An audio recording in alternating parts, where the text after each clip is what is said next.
Alam kong hindi kayo bibitaw at walang bibitiw. Patuloy po nating tulungan, protektahan at suportahan si Vice President Inday Sara Duterte sa mga darating pang araw na harapin nating pagsubok. Dahil kung hindi si Sara Duterte ang magpresidente, walang mananagot. Kaya si Rowena Guanzon magsasara Duterte. Kasi Sara Duterte lang ang presidente na kung siya ang manalo, may mananagot. Nagtataka siguro kayo, bakit ako nandito? Nandito ako para sabihin sa inyo na ang mga Ilocano, ang mga taga Isabela, mga taga Luzon, ay solid Duterte!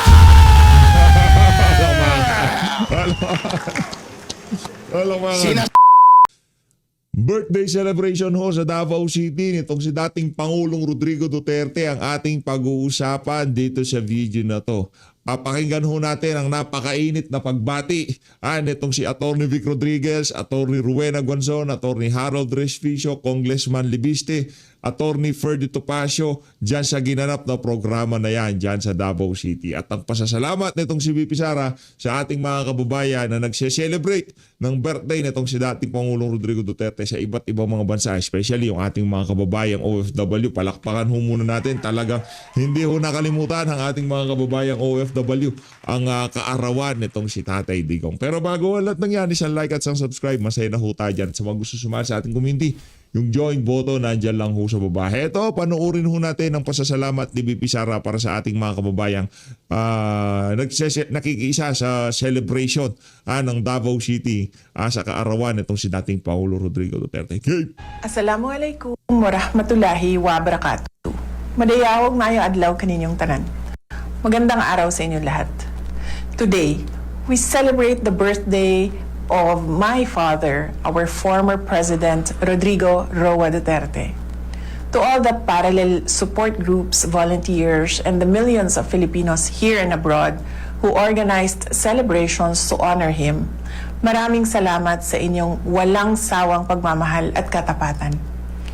Your loyalty to him is a testament to a leadership that truly prioritized the safety and dignity of every Filipino family. But as we celebrate, we also stand firm. The defense of his rights is a defense of our national sovereignty. We must remain vigilant against the weaponization of the law and the unconstitutional intrusion of foreign bodies that seek to bypass our own courts. Our justice system must remain independent, serving only the mandate of the Filipino people and never the interests of foreign powers. To the Filipino people, thank you for being our strength. Through the storms and challenges, your resilience remains our inspiration. Patuloy nating ipaglaban ang dangal ng ating bansa. Mahalin natin ang Pilipinas para sa Diyos, sa bayan at sa bawat pamilyang Pilipino. Syukran. Yan ho ang mensahe ng ating Vice President at soon-to-be President Sara Duterte sa mga taga-suporta nitong si dating Pangulong Rodrigo Duterte na ipinagdiriwang ang karawan nitong si Tatay Diggs ngayong mga panahon na to. Dito sa bahagi ng video natin na to, papakinggan ho natin ang talumpati ng mga taga-suporta naman ni Tatay Digong na dumayo dyan sa Davao City para makiisa sa pagsiselebrate ng mga Davaoeño sa kaarawan nitong si dating Pangulong Rodrigo Duterte. Unahin na ho natin si Atty. Vic Rodriguez.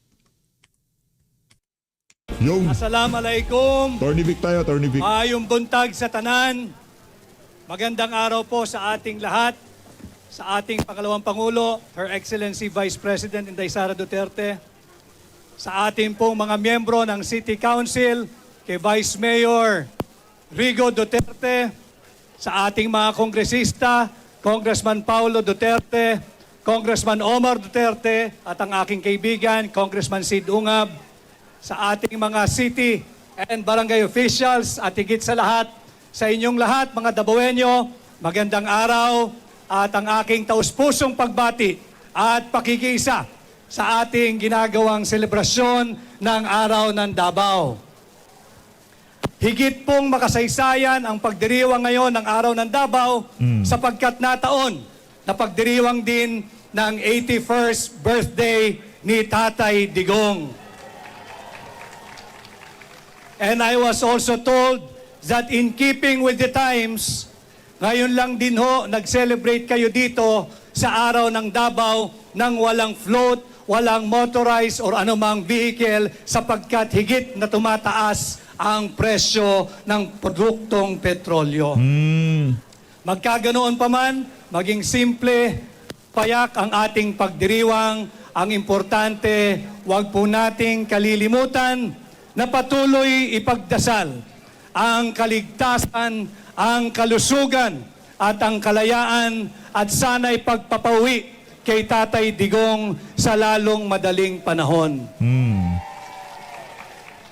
At alam ko rin naman na hindi matitinag ang prinsipyo ng mga Dabawenyo, ng mga Mindanawan. Hindi po kasi aral sa kasaysayan ang kasalukuyang administrasyon.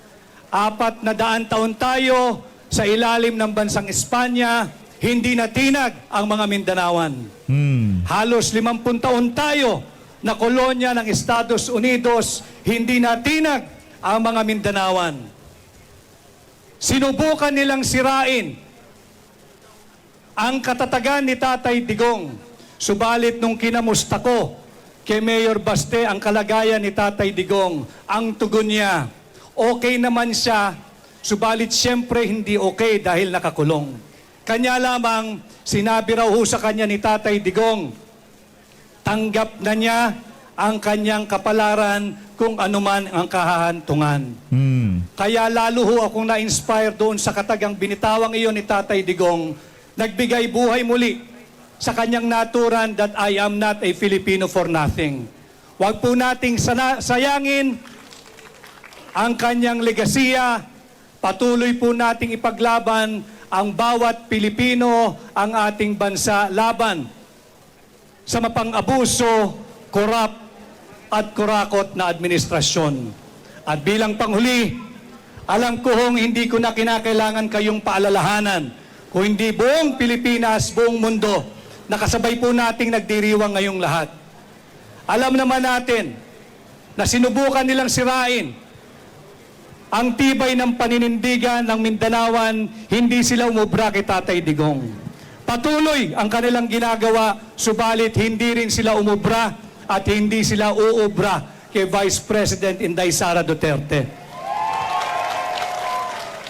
Subalit, higit pa pong humihigpit ang laban, alam kong hindi kayo bibitaw at walang bibitiw, patuloy po nating tulungan, protektahan at suportahan si Vice President Inday Sara Duterte sa mga darating pang araw na harapin nating pagsubok. Palakpakan ho natin, napakaganda ng mensahe nitong si Tony Vic. Ayos, At ayos. muli ho sa inyong lahat, kay Mayor Baste Duterte, isa pong karangalan na ako'y maging bahagi ng makasaysayang pagdiriwang nating lahat ngayon ng araw ng Davao. Muli ho, maraming salamat, magandang umaga. Ako po muli si Atty. Vic Rodriguez, inyong kaibigan, Pilipino, abogado, at katulad ninyo, maisog. Magandang araw po sa ating lahat. Testing, meow meow. Good morning, Davao City. Good morning to all of our guests. Good morning, Vice President Sara Duterte. Good morning, Mayor Duterte, Congressman Duterte, and to the Davao City Council, the local government, and everyone else. I'd like to greet a happy 89th araw ng Davao to everyone here, and a happy 81st birthday to former President Rodrigo Duterte. Rodrigo Duterte. To everyone here, have a great day. Enjoy despite the geopolitical situation. Alam natin ang daming problema ng bansa natin ngayon, but we still have time to celebrate our successes and to celebrate the success of this beautiful city. So to everyone here, have a great day. Enjoy and God bless. Thank you, everyone. Thank you very much, Congress. Ayos. Meow, meow, meow, meow, meow. Palakpakan natin si Kong Meow. Ayos. O dito naman ho tayo kay Congressman Dia. Congressman Viste. Ayun o. Grabe, all-star. All-star ho ito. Atty. Gonzon. Congressman Leviste. Congressman Barzaga. Diba? Atty. Vic Rodriguez. Atty. Harold Respicio. Atty. Ruen. Ano ho ito? All-star ho ito. Di ba? Nandito yung all-star to eh. Next election ito ho yung all-star. Pambira. Vice President Inday Sara Duterte, Vice Mayor Rigo Duterte, Congressman Sid Ungab, Congressman Omar Duterte, Congressman Harold Duterte, to the whole Davao City Council, to all of our other special guests, and to, of course, all of the Davaoenos. Maayong buntag sa inyong tanan. Happy Araw ng Davao and happy birthday PRRD. Daghang salamat po Mayor Duterte sa inyong imbitasyon, and I'm very happy to be here again.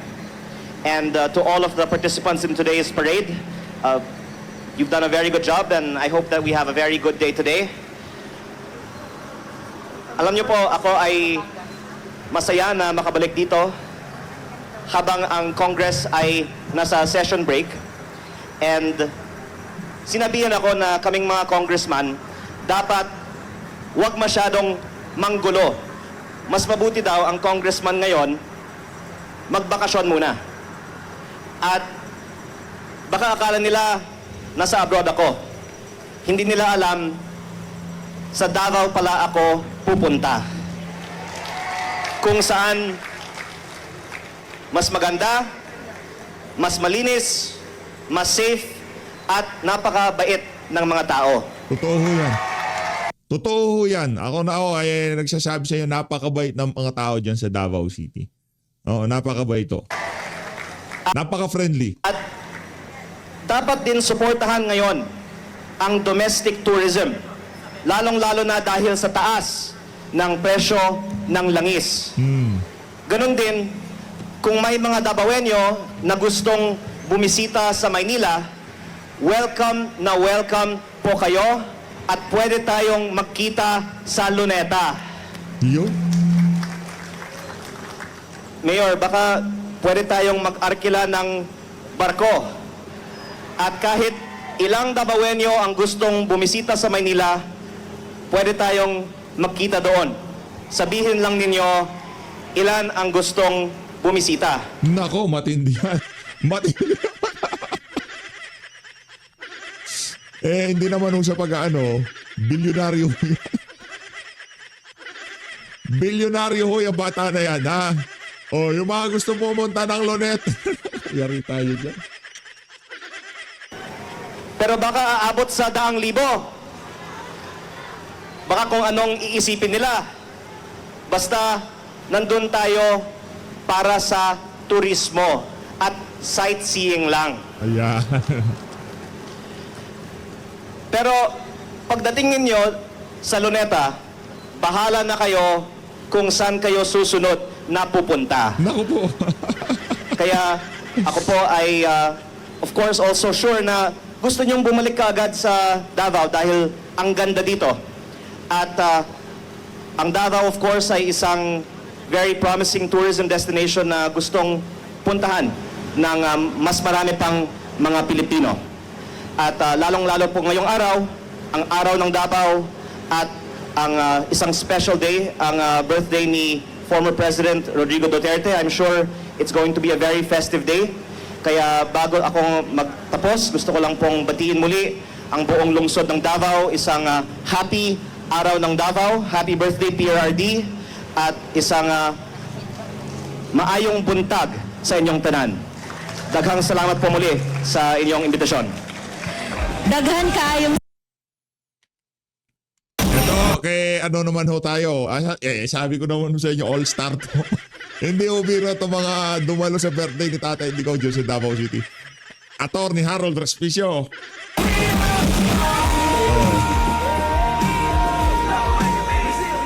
Matayo Davao! Energy level. Matindi mo siya. Mayong buntag Davao! Ayan. Gusto ko mas malakas. Mayong buntag Davao! Yeah, buddy! Magandang araw po sa inyong lahat. Ako po si Attorney Harold Respicio, Vice Mayor ng Reyna Mercedes Isabela. Ang Isabela po ay nasa norte. Isa po akong Ilocano. Yan.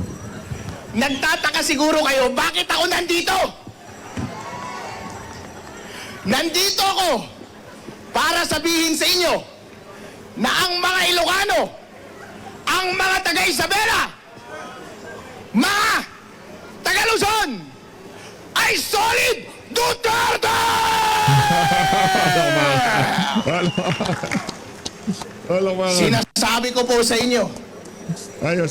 sinasabi ko kay VP Sara, Oo. mula sa aming bayan at sa aming isla at sa aming probinsya, mahal po kayo ng mga Ilocano. Totoo po yan. Hindi po ako nang bobola. Dahil po, kahit sabihin nilang maraming nagmamahal kay BBM, hindi ibig sabihin na hindi namin mahal si Sara.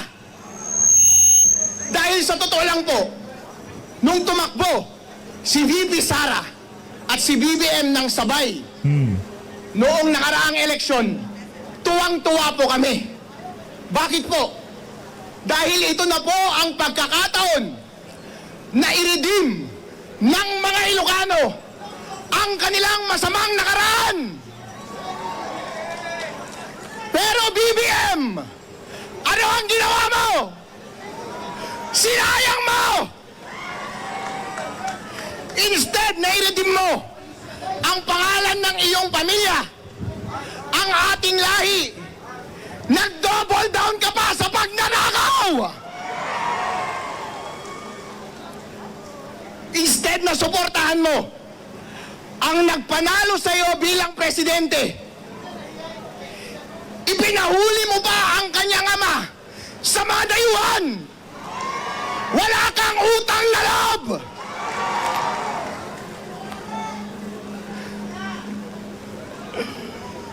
Mga kababayan, ito po ang tinatanong ko sa inyo. Gusto nyo ba umuwi si President Rodrigo Duterte dito sa Davao? BBM, hindi ka nag-iisip. Mas inuna mo ang iyong pinsan na si Tambaluslos. Isa kang tanga. Gusto mo ba na kapag president na si Bibi Sara ay ipakulong ka rin namin? At ang iyong buong pamilya? Mga walang iya kayong mga senador at mga congressman, gusto nyo bang makulong din kayo?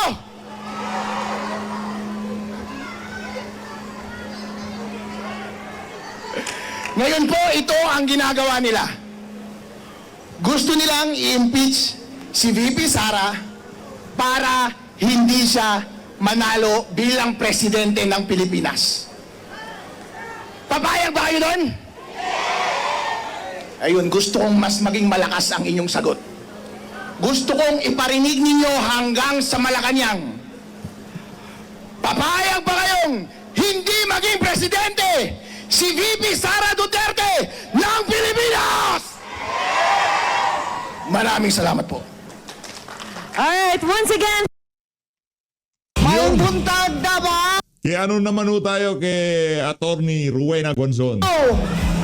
Mayong buntag sa atong Vice Presidente, ang Mayor Baste, o sa Duterte family, sa atong mga congressman, labi na kay Omar, kay Harold, kag kay Lian de Biste, kag ari akong amigo nga si Kiko Barsaga, kag tanan diri, assalamualaikum. Sa mga taga Davao, nawa pa kailan ako, dili, this is not the first, kailan mo na ako? Wa man dagang kailang, Bisaya man ko. Pero Ilongga gid ako. Pero kay sa Dumaguete man ko nag-high school nga ang akong mga paryente dagang kay komponente Bisaya. That's why Cebuano pud ko. Dagang mga Guanzon sa Cebu.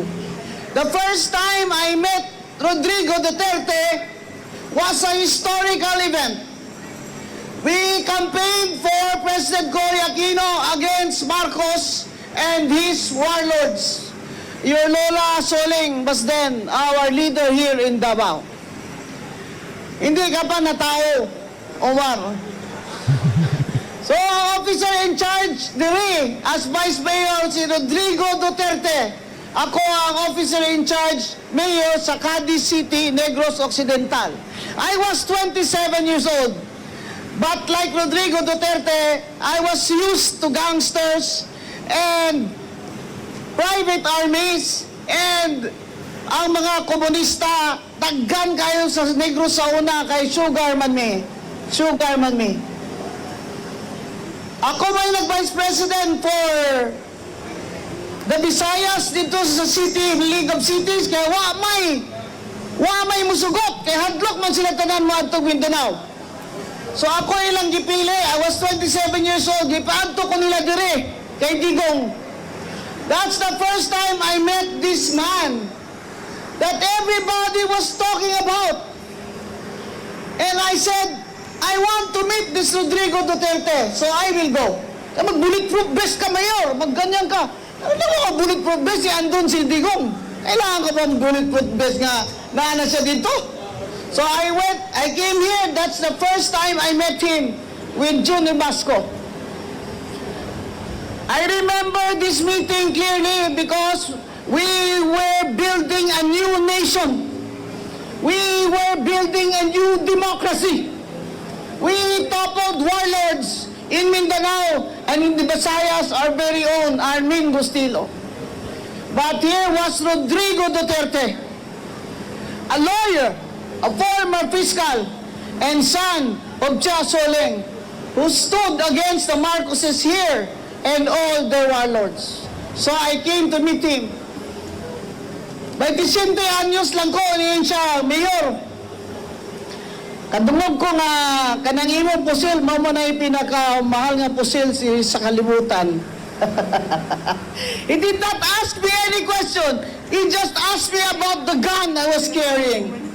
So I said, this man is after my own heart. Because instead of talking about politics, he asked me to see my gun. At that time, I was carrying, yes, the most expensive handgun in the world. It was called an HK-P7. At that time, very hard to get that. Yun lang ang hiningi niya sa akin, na makita niya lang yung baril na yan na sinasabi, yan daw ang pinakamahal na pusil sa bilog na kalibutan. And that's when I said, hindi nga tao ni, this man is going to be a very strong leader of the nation someday. And wala yun ko nagsala. Kaya as I looked at his career, we met again. We met again on paper in the Commission on Elections, Vice President. Rodrigo Duterte, Mayor of Davao, was substituting for Dino. The problem with the certificate of candidacy was Dino signed the candidacy for Mayor of Pasay, not President of the Philippines. And therefore, there was a technicality, and somebody objected. The case was ruffled to me. Prior to that, the case of Grace Poe was ruffled also to me, and I disqualified Grace Poe on the ground that as a foundling, she was not natural born, and therefore could not run for President of the Philippines. And here comes Rodrigo Duterte. Substitute siyang Dino. Unsa naman ni si Dino ay nagpirma naman tag certificate of candidacy nga mayor sa Pasay may gibutang dito. God bless his soul. Di ba? The case again was ruffled to me. So again, Rodrigo Duterte and I met on paper. Now remember, I was appointed Commissioner of COMELEC and was chair of that division. I was appointed on recommendation of Liberal Party members. I was not, in PC, I had no party. I was before that Commissioner of COA, professor in the UP College of Law, practicing lawyer, and former consultant, Chief of Staff of Miriam Santiago. I called my division commissioners to a meeting and said, first I called my father, who was a judge, and summa cum laude of Siliman, that's why I speak Cebuano. I said, I have a problem. Duterte's candidacy is for mayor. He said, what happened? It's like this, like this, like that. Where did he file it? I said, yes, he filed it in Comelec. Is it not that when you run for mayor, you file it in Pasay City? I said, yes. But he filed it in Manila. He said, therefore, the intent of that thing was to run for president, not for mayor of Pasay. As usual, my father, Judge Sixto Rojas Guanzon, summa cum laude of Silvan University, was correct. So I called a meeting and I said, our job in the Commission on Elections is to ensure that the will of the people will be respected. No politician called me after that.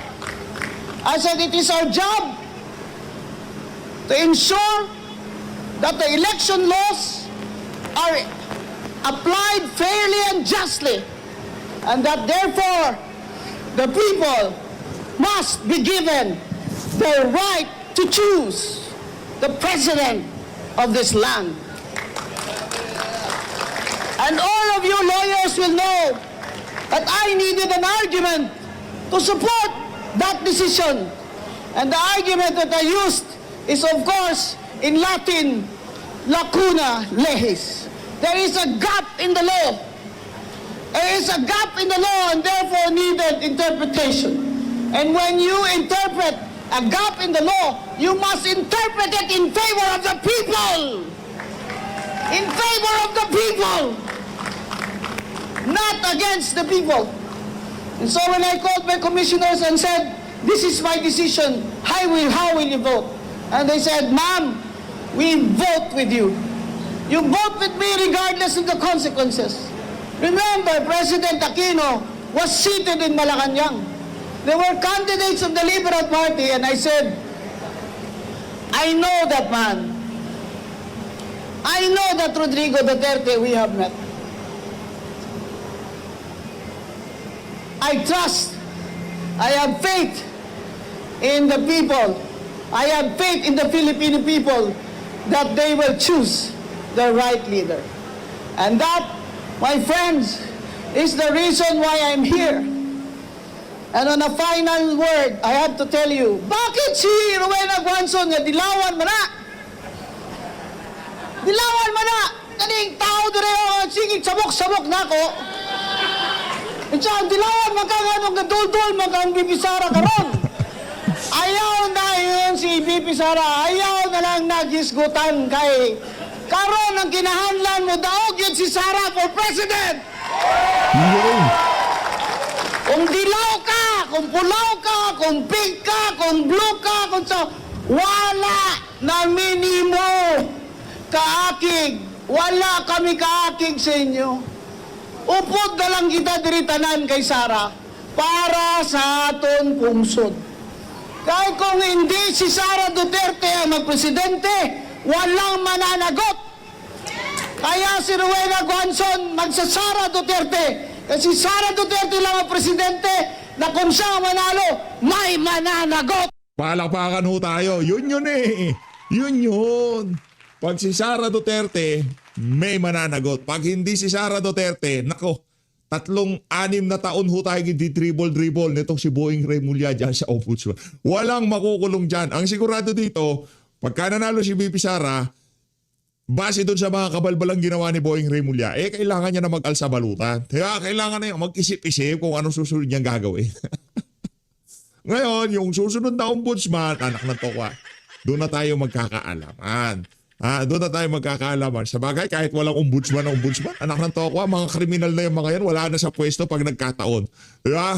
Kahit na yung NBI, DOJ na lang tatrabaho sa kanila, ombudsman, hayaan na natin kung sakali man. Baka ang hirap nito, baka yung nasa ombudsman, sabit. Ilang taon ako sa politika. Sa tiyan pa lang na nanay ko, 67 years old ako ngayon. Politiko na ako. Board member man nanay ko, 33 years.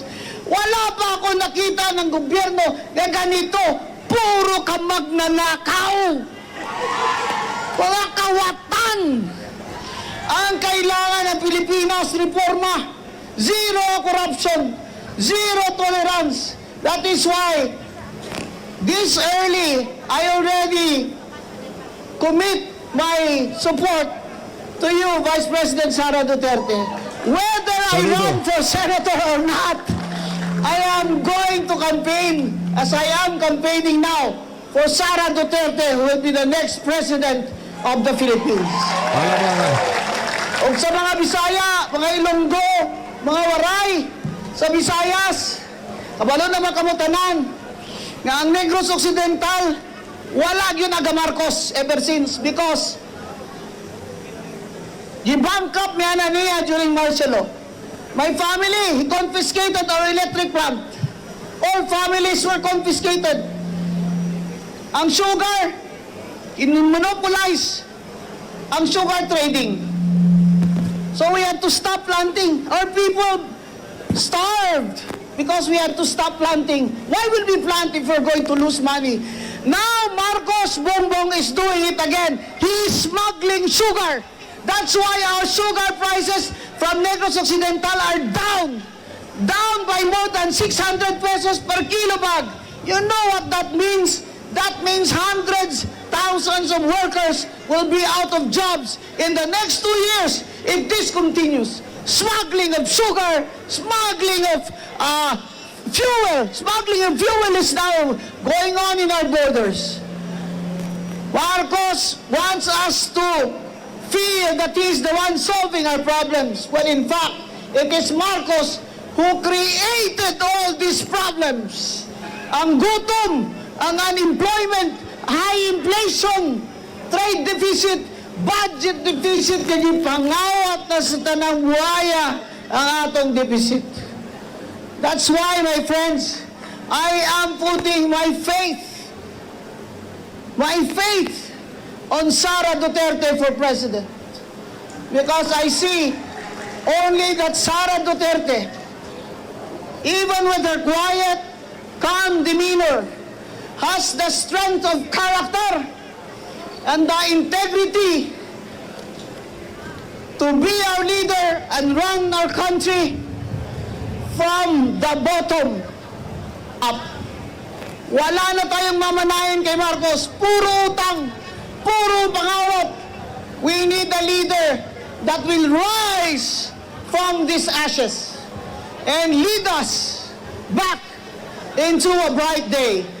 My friends, it is my honor to be in Davao City again, to be with the family of Rodrigo Duterte, and to wish him a happy birthday despite his circumstances, and to show my support for Vice President Sara Duterte for 2028. Daghang salamat, mayong buntag sa inyong tanan. Maraming salamat, Attorney Rowena Guanzon. Palakpakan nun natin. Napaka ganda ng kanyang mensahe para dito kay dating Pangulong Rodrigo Duterte at para dito kay Vice President Sara Duterte. Tuloy ho tayo. Dito tayo kay Attorney Topacio. Yes, Topacio. Ang ganda ng belt bag ni Attorney Topacio ha. Parang gusto ko rin ata magkaganyan ha. May buntag, Davao! Maganda yung belt bag. Gusto ko yung belt bag na yan. Naman nung tinawag ako, ang tawag nyo sa message ko, short message. Parang may gusto yata kayong sabihin. Short. Mahaba ba yung kay Attorney Guanzon? Ayos lang yun. Ano yun kumbaga ngayon pa lang nagkakalatagan na tayo ng barahan. Anyway, alam nyo po, I'm happy to be here.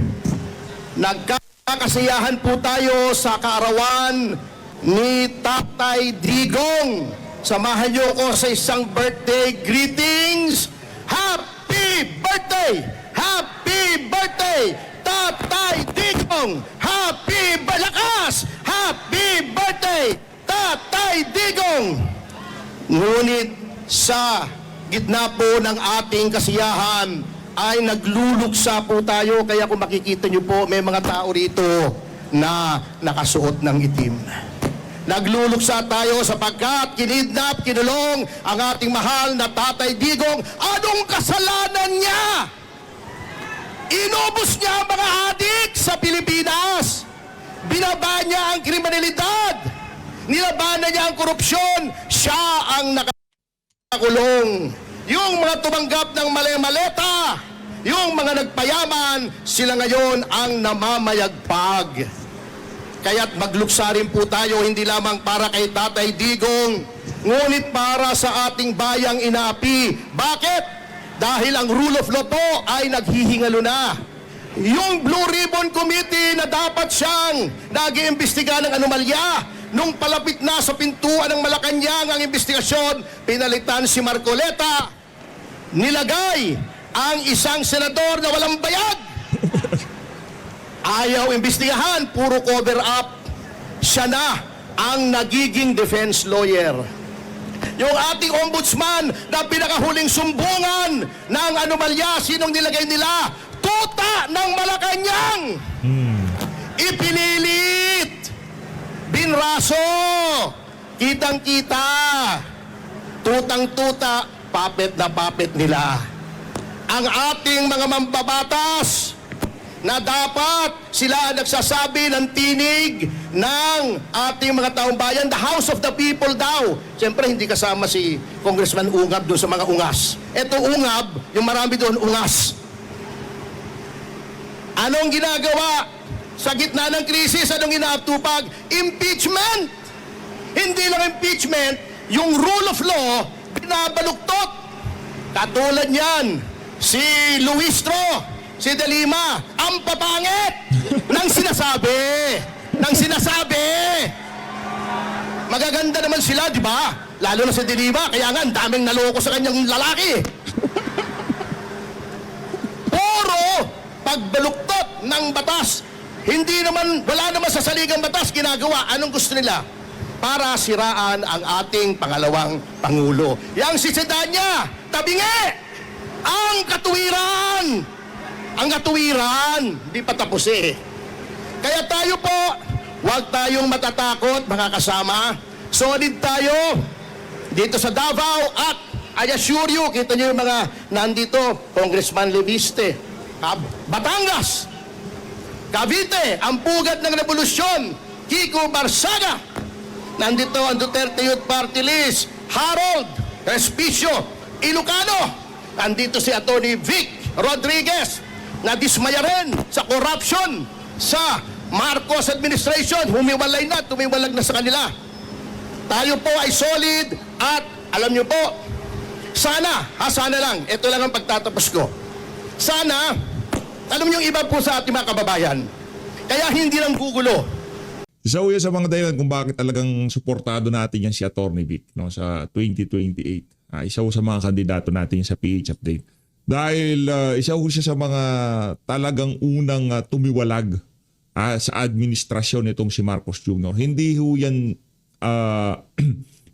yan tinanggal, yan ho tumiwalag. Nung nakita niyang ika nga sumisegway na sila, nagnanakaw na sila, umalis ho siya. Diba? Hindi ho niya masikmura na yung pinag-usapan nila nung panahon ng kampanya, hindi na yun ang nangyayari nung nakaupo sila. Siyempre, marami maraming heart-to-heart talk yan. Campaign ano ka ba naman, campaign manager ka nung panahon na yun. Di ba, marami kayong heart-to-heart talk. Di ba, na ano bang gagawin natin pagka nanalo tayo? Ano ba yung mga pinaplano natin? Tapos nung nanalo na kayo, iba na ginagawa nung kausap mo, iba usapan na ho yun. Kaya kahit na siguro pinag-usapan nila, walang iwanan yan. Tuloy-tuloy tayo, basta ako nasa likod mo ako. Kasangga mo ako dito sa dito sa pagtakbo mo na to hanggang sa huling araw ng pagiging presidente mo, kasama mo ako. Kahit na mayroong usapang ganyan, pagka nag-umpisa na yung ika nga nagnakaw na o nagkaroon na ng hindi maayos na usapan, hindi na sumusunod doon sa pinag-usapan, walang problema kahit tumiwalay ka na, Atty. Vic Rodriguez. Kaya yan ang kinabilib ng marami ng ating mga kababayan dyan kay Atty. Vic Rodriguez. Palakpakan ho natin. Ito si Atty. Ferdinand Topacio, tumakbo ka na rin. Naku, kahit hindi mo sabihin, sir, isa ka sa mga kandidato namin. Ay may pinanghahawakan sila na sa 2028 ay magkakaroon na naman ng tunay na pagbabago. Pag tinanggal nila yan, pag disqualify nila ang pangalawang Pangulo para tumakbong Pangulo, maghahalo ang balat sa tinalupan kasi wala na tayong aasahan. Ayan, inciting to sedition na naman ang kaso ko dyan. Dadagdag. At bilang panghuli po, mga kasama, huwag po tayong pabubudol. Nabudol na tayo doon kay Pangulong Marcos Jr. Nabudol na tayo kay Rizzo Ontiveros na inendorso ni Vice President Sara. May mga tao po dyan na nagkukunwari Duterte. Sino yon? Sino to? Anong ginagawa mo dyan, madam? Busy. Ayun o. Mukhang stress tong si madam ah. Duterte daw sila, tignan yung history nila. Ano sinasabi nila noon laban kay Pangulong Duterte? Ano sinasabi nila laban kay VP Sara? Pinahirapan nila ang Duterte Youth Party List. Pagkatapos magsisiksik dito, Duterte daw siya. Wow naman. Wala akong sinasabi ha. Wala akong sinasabi, hindi ako magbabanggit ng pangalan. Pero yun lamang po, magpakatatag tayo. Huwag tayong susuko. Huwag tayong pabubudol. Teka. Sa 2028, Teka, nawala ako doon. Game. Ulitin natin ha. Nalito ako. Nawala ako. Game. President Sara, may mga tao po dyan na nagkukunwari Duterte daw sila. Tignan yung Yan. history nila. Ano sinasabi nila noon laban kay Pangulong Duterte? Ano sinasabi nila laban kay VP Sara? Pinahirapan nila ang Duterte Youth Party List. Pagkatapos magsisiksik dito, Duterte daw siya. Wow naman. Wala akong sinasabi ha. Teka lang. Ay na nga mga kababayan, dito na ako natatapusin ang ating coverage. Maraming salamat po sa pag-support sa PH Update. Mag-ingat po kayong lahat. Mahal natin ang Pilipinas.